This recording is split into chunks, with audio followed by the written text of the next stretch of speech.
Welcome to Uncovered Biblical History and Traditions, the channel dedicated to lost stories of the biblical past. Discover stories of pre-Christian historical roots, biblical legends, lost church history and forgotten historical characters of faith.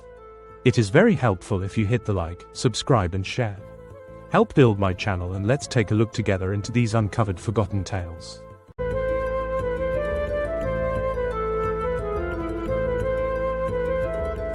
Picture this, it's 1892, and archaeologist Arthur Bulleid stands knee-deep in the marshy peat of Godney Marsh, just over a mile from the mystical town of Glastonbury. His hands shake as he carefully brushes away centuries of accumulated earth from what appears to be perfectly preserved wattle work, interwoven branches and twigs that look as fresh as if they were woven yesterday. But these aren't just any ancient building materials. According to local tradition, he may have just uncovered evidence of the most extraordinary claim in Christian history, that this remote English marsh once held the very first Christian church ever built above ground. Today, visitors to Glastonbury are awestruck by the magnificent medieval ruins that dominate the landscape, towering stone arches and weathered walls that speak of centuries of devotion and grandeur.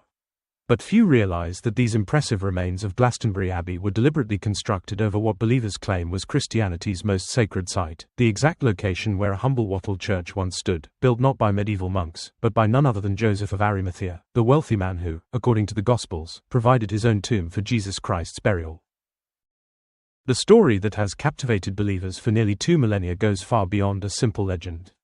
According to this tradition, Joseph of Arimathea was not merely a sympathetic follower of Jesus, but his own uncle. After the crucifixion and resurrection, as persecution mounted in Jerusalem, Joseph gathered Jesus' own disciples and embarked on an extraordinary journey that would change the course of Western civilization forever. Imagine the scene: Jerusalem. The Sanhedrin, the ruling religious council, has intensified its persecution of Jesus' followers. The Roman Empire, with its pagan gods and iron-fisted rule, offers no sanctuary for these early Christians. Death and imprisonment await those who dare to publicly proclaim their faith in the risen Christ. But Joseph of Arimathea, with his wealth and connections, organized what can only be described as Christianity's first great escape. Gathering Jesus' disciples around him, he led them on a perilous journey across the Mediterranean, through Gaul, and finally across the treacherous waters to the remote islands of Britain. Their destination, a mysterious, mist-shrouded land that the locals called Avalon, the very place that would later become known as Glastonbury. As their boats navigated through the impenetrable marshes that surrounded this island sanctuary, these exhausted refugees from persecution must have felt their hearts surge with hope. Here, protected by the natural fortress of water and marsh, defended by the fierce Silos tribe, warriors so formidable that even Rome's mighty legions trembled before them, they could finally practice their faith in safety. The relief must have been overwhelming. After months of danger and uncertainty, Joseph and his apostolic company had found their sanctuary.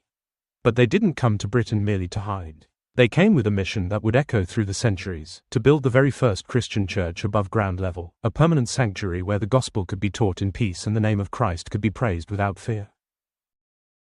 The location they chose was both humble and profound. In the shadow of the Great Tor, a massive, hand-piled mound of earth where they would construct their sacred space. This wasn't just any hill, it was a druidic gorsedd, a high place of worship, where Celtic priests had studied the heavens for centuries. Even today, visitors can trace the ancient terraced pathways that wind around this monument to the summit, evidence of the sophisticated astronomical observations that made druids famous throughout the ancient world.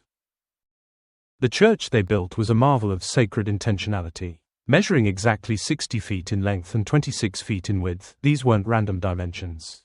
Joseph and his companions deliberately followed the pattern of the biblical tabernacle, creating a structure that resonated with the very foundations of their faith. Every measurement was precise, every proportion carefully calculated to reflect divine order.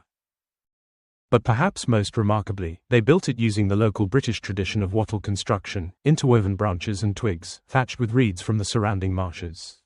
To modern eyes, this might seem primitive, but it was actually the height of practicality and cultural sensitivity. Just as American colonists built log cabins and sod houses using available materials and local techniques, these first Christian missionaries embraced British building traditions. The construction took approximately 1 year, with every member of the apostolic company participating in this sacred work. As they wove branches together and laid thatch upon the roof, they were creating more than just a building, they were establishing the foundation of British Christianity.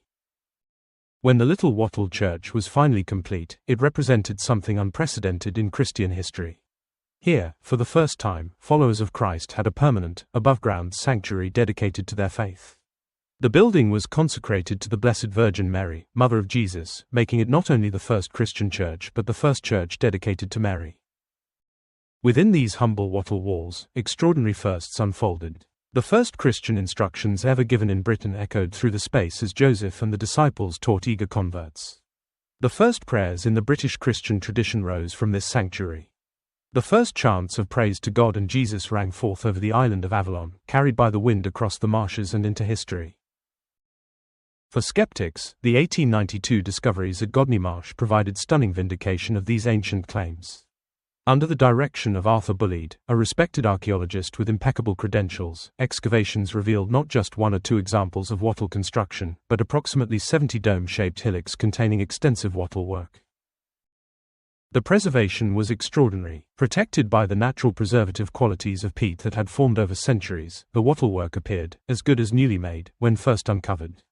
The construction quality was impressive, strong, well-made wattle work that validated long-standing traditions about British building methods. Most remarkably, the excavations revealed that entire settlements had been built using this technique. British houses, set on solid ground platforms amid the waters and connected by carefully constructed causeways, all reinforced with the same high-quality wattle work. The discovery proved that both British houses and churches regularly utilized this construction method, lending credibility to claims about the original Glastonbury Church.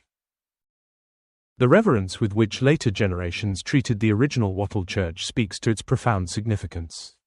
Every particle of clay, every individual reed was considered sacred by those who followed after. Around 630 AD, St. Paulinus erected a beautiful chapel of St. Mary's directly over the original structure, but not before the entire wattle church had been carefully encased in lead for preservation. For over a millennium, this dual protection, the lead encasement and the beautiful chapel above, kept the original structure intact.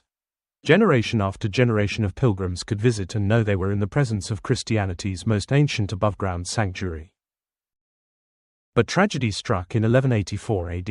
A great fire, described as gutting the entire abbey complex to the ground, consumed not only the medieval buildings but also the precious original structure that had survived for 1,146 years.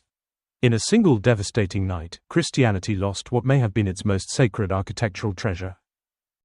Yet the influence of that humble wattle church extended far beyond its physical existence. The architectural pattern established by Joseph and his companions became the template for early British church architecture. The design was employed in the construction of all early British churches, and elements of this pattern persisted in church architecture up to modern times. This wasn't merely about building techniques, it was about establishing a uniquely British Christian architectural tradition that honored both the sacred requirements of Christian worship and the cultural heritage of the British people. The deeper significance of the Glastonbury Wattle Church extends into the realm of political and religious freedom. Here, under the protection of the fierce Silures tribe, the first Christian community in Britain enjoyed something unprecedented: freedom from persecution. Safe from the tyranny of pagan Rome and the oppression of the Sanhedrin, they could teach the gospel in safety and peace. The impact of this small wattle church on world history is staggering to contemplate. According to tradition, England's role as the motherland to the world stems directly from this foundational moment. The claim that England is the womb of Christianity, from which has sprung the world's most humane democracies, places enormous historical weight on those humble wattle walls. Perhaps most fascinating is how the Glastonbury site represents a convergence of sacred traditions. The great tor looming over the little wattle church connected the Christian mission to Britain's ancient wisdom traditions. Celtic Druids had used such elevated sites as astronomical observatories, studying the heavens with such skill that Greeks and Romans alike extolled them as the greatest teachers of astronomical science. The fact that Christianity's first above-ground sanctuary was built in the shadow of this monument to ancient learning suggests a remarkable synthesis, the joining of Celtic wisdom with Christian revelation, of British cultural heritage with apostolic tradition. Today, visitors to Glastonbury walk among medieval ruins, but they're treading on ground that may hold the most extraordinary secret in Christian history.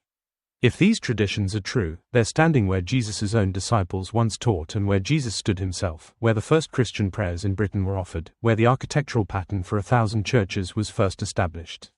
If you would like more information where to research this subject, check out my other videos and pause this image and look into these resources. I hope you enjoyed this forgotten biblical story. Leave a like, comment, share and subscribe. This is very helpful. Join me next time for another lost story of our biblical history.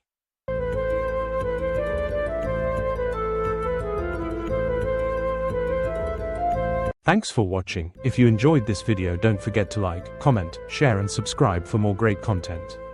Hit the notification bell so you never miss an update. See you in the next video.